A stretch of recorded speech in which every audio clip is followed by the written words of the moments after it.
जय हिंद छात्रों, जो 2026 में मैट्रिक का फाइनल एग्जाम देंगे उन बच्चों के लिए मैथमेटिक्स सीरीज का लेकर के आए हुए हैं। उस मैथमेटिक्स में 100 नंबर का एग्जाम होता है, जिसमें 50 नंबर सब्जेक्टिव होता है और 50 नंबर ऑब्जेक्टिव होता है। जिन बच्चों का मैथमेटिक्स बिल्कुल कमजोर है, इनको कुछ भी नहीं आता है और आप हमसे जुड़ते हैं तो 50 में 50 ऑब्जेक्टिव सॉल्व कराने की हमारी गारंटी रहेगी। और आप हमारा सारा वीडियो देखते हैं, एक एक कॉन्सेप्ट देखते हैं, तो उसके तहत हम आपको 50 में 50 दिलाने की गारंटी देते हैं। हम अभी जो ब्रिलियंट गेस पेपर होता है उसका ऑब्जेक्टिव सीरीज लेकर के आए हुए हैं।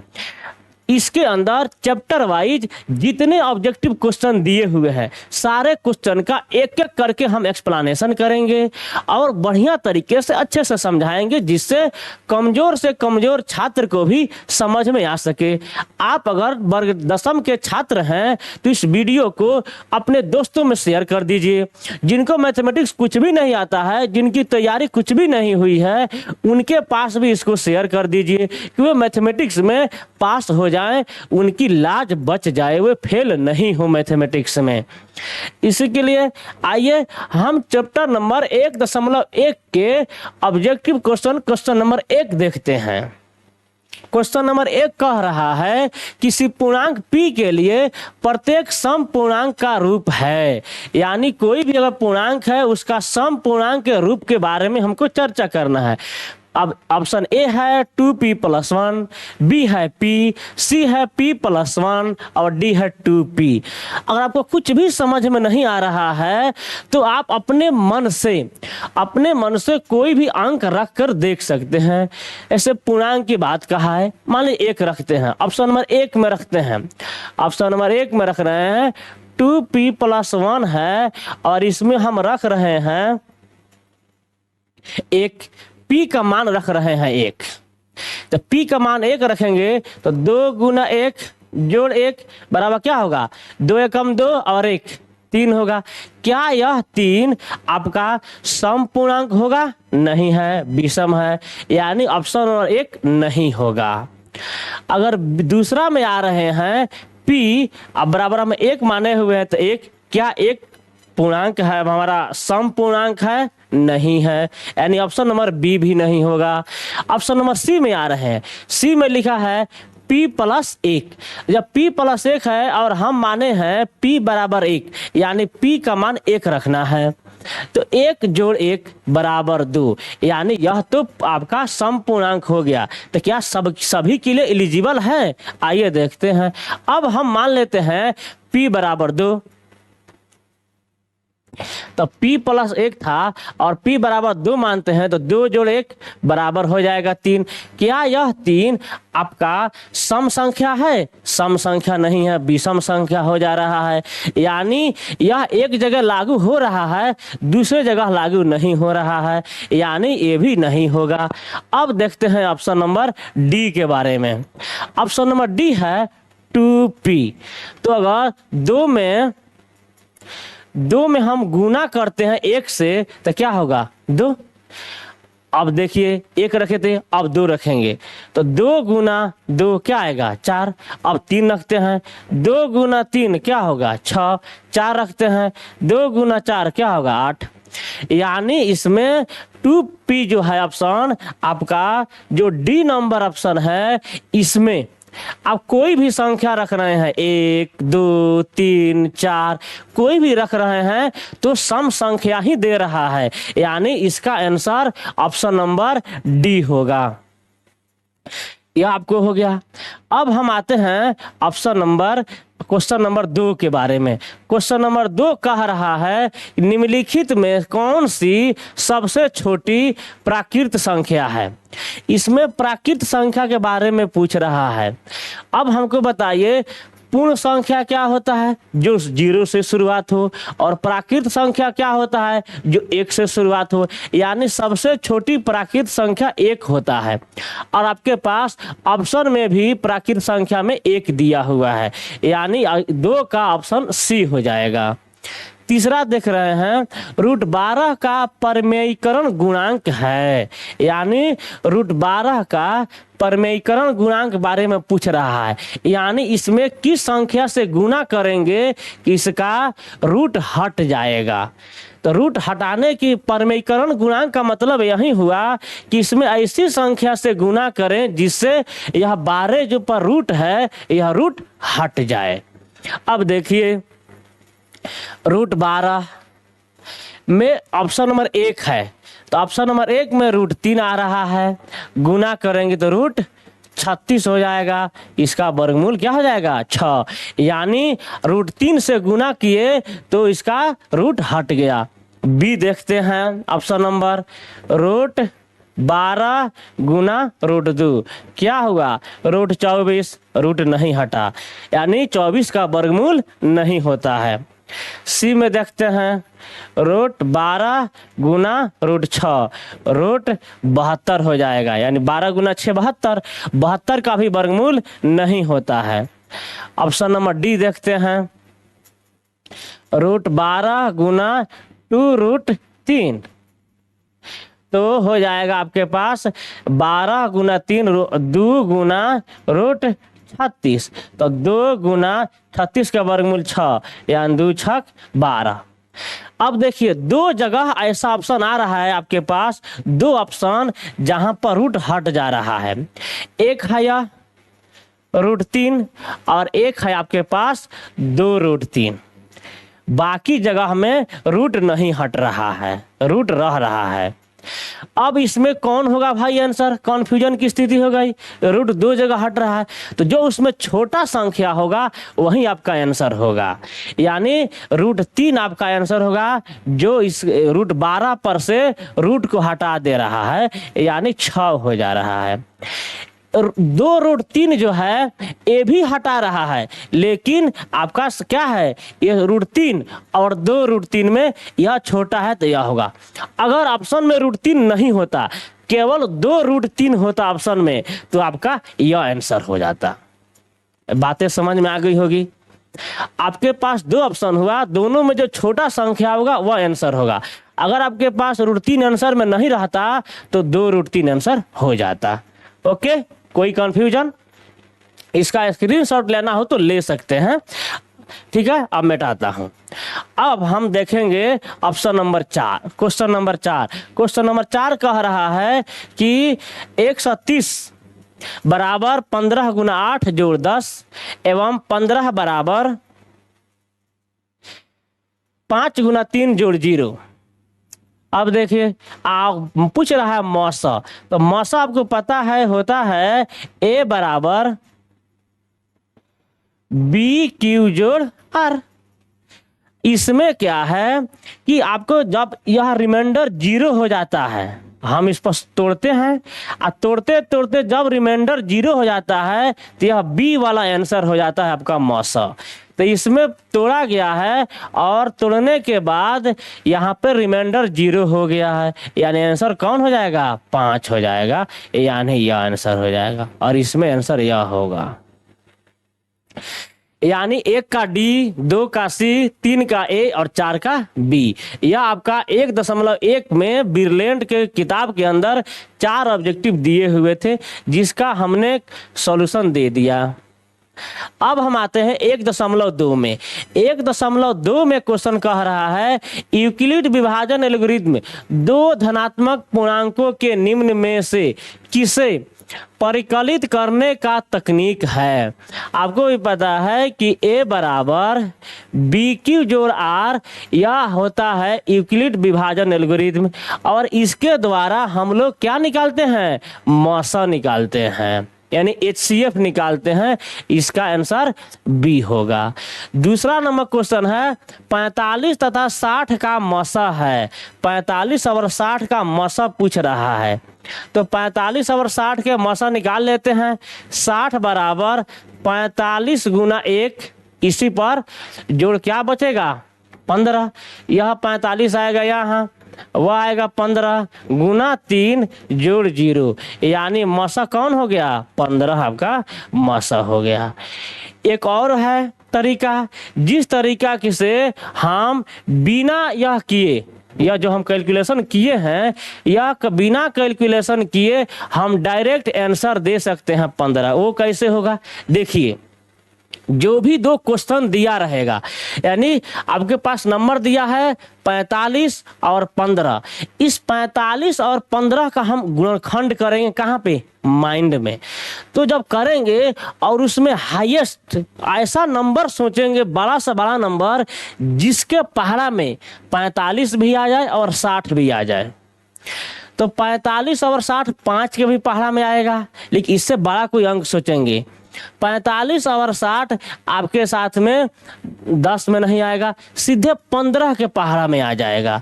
चाहे आपके पास ऑप्शन भी दिया रहेगा, ज़्यादा सोचने की क्या जरूरत है, ऑप्शन देख लेते हैं। ऑप्शन नंबर ए में है 45। क्या 45 के पहाड़ा में 45 आएगा, लेकिन 45 के पहाड़ा में 60 आएगा? नहीं आएगा, यानी यह ऑप्शन नहीं होगा। बी में आते हैं, बी में दिया हुआ है 3, तो 3 के पहाड़ा में 45 भी आएगा और 3 के पहाड़ा में 60 भी आएगा। तो अब हम इसको रखे रहते, आगे देखते हैं। सी में है 1, 1 के पहाड़ा में भी 45 आएगा और 1 के पहाड़ा में भी 60 आएगा, तो लेकिन 1 तो होगा नहीं, क्योंकि हमको सबसे बड़ा नंबर लेना है। तो 1 से बड़ा तो ऑलरेडी 3 दिया हुआ है, यानी ये भी नहीं होगा। अब आते हैं डी में 15।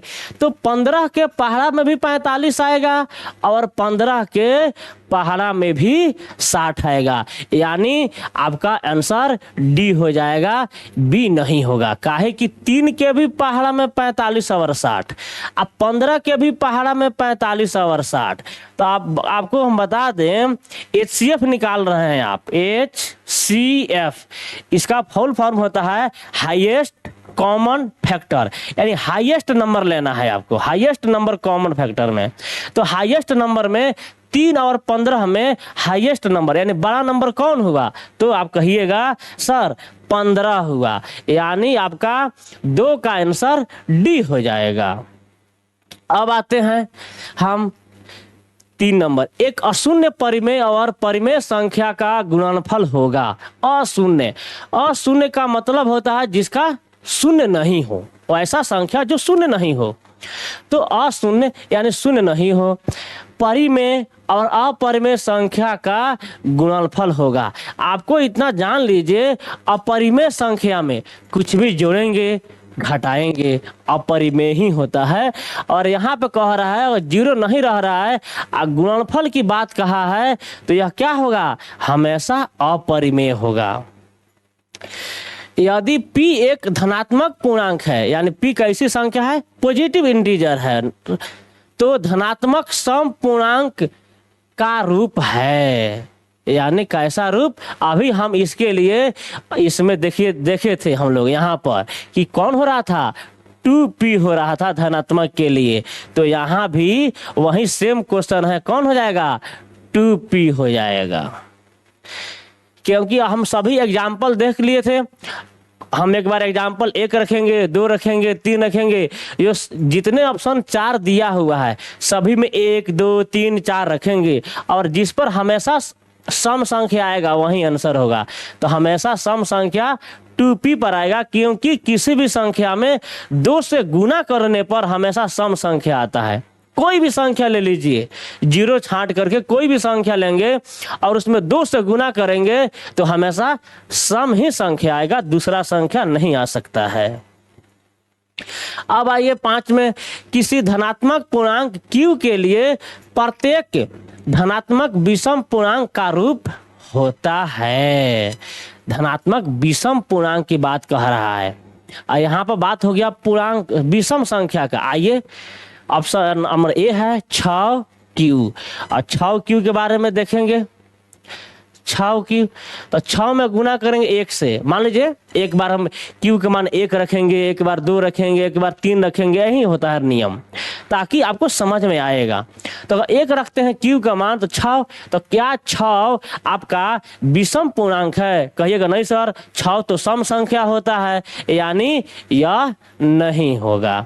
आइए दूसरा बी, 6 क्यू जोड़ 2, यानी 6 गुना 1 जोड़ 2, तो है 6 में गुना करेंगे 1 से तो 6 और जोड़ 2 हो जाएगा 8। क्या यह 8 आपका विषम संख्या है? कहिएगा नहीं सर, 8 भी सम संख्या है, यानी यह भी नहीं होगा, यानी आपका ऑप्शन नंबर बी भी नहीं होगा। अब आते हैं सी पर। सी में आएंगे 6 क्यू जोड़ 1, तो 6 गुना 1 जोड़ 1 क्या हो जाएगा? 6 गुना 1 6, 1 7। अब रखेंगे 2, 6 गुना 2 जोड़ 1, तो 6 दूना 12, 1 13। अब रखेंगे 3, 6 3 18, 1 19। अब रखेंगे 4, 6 चौका 24, 1 25। यानी आप देख रहे होंगे कि हम कुछ भी रख रहे हैं, चाहे हम 1 रखें, चाहे हम 1 रख रहे हैं, चाहे 2 रख रहे हैं, चाहे 3 रख रहे हैं, चाहे 4 रख रहे हैं, कोई भी रख रहे हैं, हमेशा ही विषम संख्या आ रहा है। क्या सम संख्या आ रहा है? सम संख्या नहीं आ रहा है, यानी इसका ऑप्शन हमारा सी हो जाएगा आंसर। सी हो जाएगा आंसर। और डी भी चेक कर सकते हैं, आपके पास मन कर रहा है चेक करने के लिए, तो देखिए ना 6 क्यू जोड़ 4, तो 6 गुना 1 जोड़ 4, तो 6 गुना 1 6 और 6 4 10, यानी 10 भी सम संख्या है। और क्वेश्चन कह रहा था विषम संख्या के बारे में, तो विषम संख्या इस पर भी नहीं आ रहा है, इस पर भी नहीं आ रहा है, इस पर भी नहीं आ रहा है, इस तीनों पर आ रहा है सम संख्या। अब विषम संख्या केवल 6 क्यू जोड़ 1 पर आ रहा है, यानी पांचवा का आंसर सी हो जाएगा। अब आते हैं छठा नंबर पर। यदि भाग एल्गोरिथम ए बराबर बी क्यू जोड़ आर में ए बराबर 72, बी बराबर 8, सी बराबर 0 हो तो बी का मान ज्ञात करें। देख लीजिए, ए बराबर बी क्यू जोड़ आर दिया हुआ है, ए का मान दिया है 72, बराबर बी का मान तो निकालना है, तो बी की जगह बी रखेंगे। क्यू का मान दिया हुआ है 8 और जोड़ आर का मान दिया हुआ है 0। अब देखिए, जब आपके पास आर का मान दे दिया है 0, तो अब यानी इससे तो कोई मतलब है नहीं आर से। अब यह है बी, तो बी में 8 से का चीज से गुना करें कि 72 चला है, तो कहेंगे सर 72 में हमको गुना करना होगा 9 से, 8 गुना 9 बराबर 72। अगर नहीं बातें समझ में आ रही होगी तो ऐसे भी आप समझ सकते हैं इस तरीके से, 72 बराबर बी गुना 8 जोड़ 0। अब 72 बराबर बी है, 0 से कोई मतलब है नहीं, 8 इधर भाग गुना में है, इधर हो जाएगा भाग, तो 8 9 72, यानी बी बराबर 9 आंसर हो जाएगा। आपका नंबर क्वेश्चन जो है छठा का ए हो जाएगा। देख लीजिए, आप लोग स्क्रीनशॉट लेते रहिएगा, हम हट जाते हैं, देखिएगा आप लोग बीच बीच में हम हट जाते हैं, जहां भी सब आपको लिखने की नौबत आएगी तो आप स्क्रीनशॉट ले लीजिएगा। अब देखिए 7 नंबर, यदि भाग एल्गोरिथम ए बराबर बी क्यू जोड़ आर में बी बराबर ए बराबर बी क्यू जोड़ आर, अब इसमें है बी ए का मान निकालना है, तो ए बराबर बी का मान दिया हुआ है 61,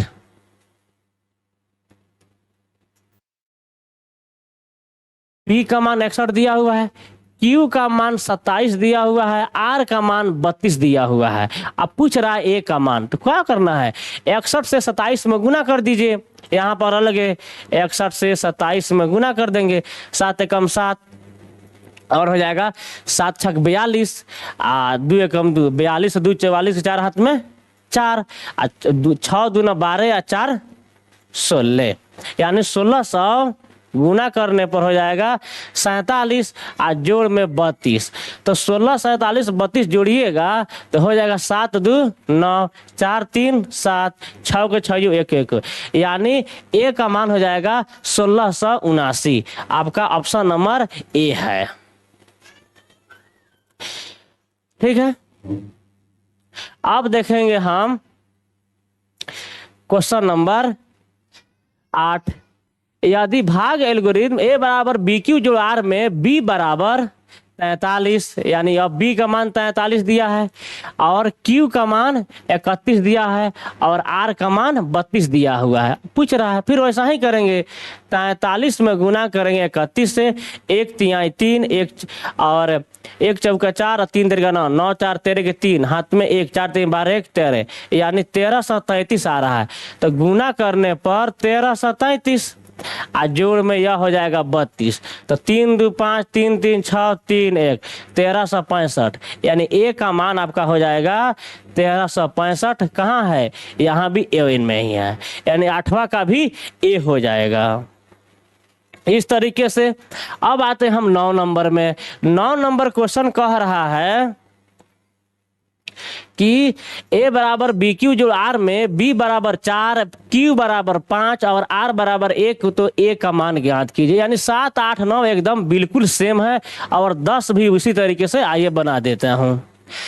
तो बी का मान 4 दिया हुआ है, क्यू का मान 5 दिया हुआ है और आर का मान 1, तो 4 5 20 जोड़ 1 बराबर 21 हो जाएगा, यानी आपका 9 नंबर का हो जाएगा बी हो जाएगा। अब आइए 10 नंबर में। 10 नंबर कह रहा है ए बराबर बी बराबर 73, बी का मान 73 दिया है, क्यू का मान 34 दिया है, आर का मान 23 दिया है। अब गुना कर लेंगे 73 में 34 से, तो 4 3 12 के 2, हाथ में 1 और 4 7 28 और 3 तिरका 9, 28 और 9 हो जाएगा 37, और 37 और 1 38 के 8, हाथ में 3 और 7 तिरका 21 और 21 3 24, यानी 2482 आपका आएगा।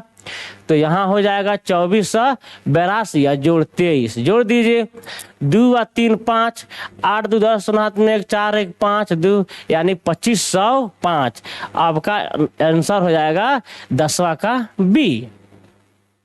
इस तरीके से हम एक्सरसाइज 1.1 और 1.2 जितने क्वेश्चन थे ब्रिलियंट गेस पेपर में उस सबका हमने सॉल्यूशन दे दिया। आपको यह चैप्टर समझ में आया कि नहीं आया, और अगर समझ में आया तो कितना प्रतिशत समझ में आया, इसके अंदर और क्या सुधार की ज़रूरत है, जो भी होगा आप इस बात को, अपने समझ को कमेंट में ज़रूर बताइएगा। अगर इसमें कुछ सुधार की ज़रूरत होगी तो कमेंट कीजिएगा, उसका सुधार किया जाएगा। अगर समझ में आया होगा तो ये भी लिखिएगा कि हाँ सर खूब समझ में आ रहा है, ताकि हम इसका आगे 1.3 चैप्टर है, 1.4 है, 1.5 है, उसके बाद जो भी चैप्टर्स हैं आगे पूरा 15 चैप्टर 2 3 4 5 करके सारे चैप्टर एक सीक्वेंस में, सारे चैप्टर एक एक लाइन करके हम एक के बाद एक लाएंगे। जितने ऑब्जेक्टिव क्वेश्चन हैं सभी का आंसर हम आपको बोर्ड पर देने का प्रयास करेंगे। आप अगर 10वां क्लास के छात्र हैं, आपके समझ में क्वेश्चन आया हुआ है या तो कितना हूँ कमज़ोर हैं, तो मुझे उम्मीद है कि समझ में आया होगा। अगर और भी इसमें कुछ इम्प्रूवमेंट की ज़रूरत है तो बताइए, और इस वीडियो को अपने 10वां क्लास के छात्र के पास खूब ज़्यादा शेयर कीजिए कि आपके 10वां क्लास के जो भी छात्र हैं वे इस वीडियो को देख करके लाभ उठा सके, जिनका मैथमेटिक्स कमज़ोर है, क्योंकि 50 नंबर का ऑब्जेक्टिव आता है। और आप कहीं और भी पढ़ते हैं तो ऑब्जेक्टिव के लिए हमारा वीडियो देख सकते हैं। जैसे ही ब्रिलियंट का जितना ऑब्जेक्टिव सीरीज है और ख़त्म हो जाएगा तो हम दूसरे गेस पेपर जैसे MBD है, आलोक है, टारगेट है, बहुत सारे पब्लिकेशन है, BBD है, सबके ऑब्जेक्टिव सीरीज हम लेकर के आएंगे धीरे धीरे करके, और आप सभी को एक एक क्वेश्चन का एक्सप्लेनेशन देंगे। इस वीडियो को खूब ज़्यादा शेयर कीजिए। अगर आप इस वीडियो को आप हमारे YouTube चैनल पर देख रहे हैं तो सब्सक्राइब कर लीजिए, बेल आइकन को दबा लीजिए। और अगर आप यह वीडियो फेसबुक पर देख रहे हैं तो हमारे पेज को लाइक कर लीजिए। तब तक के लिए धन्यवाद। अपना ख्याल रखिएगा, इस वीडियो को खूब ज़्यादा शेयर कीजिएगा। धन्यवाद।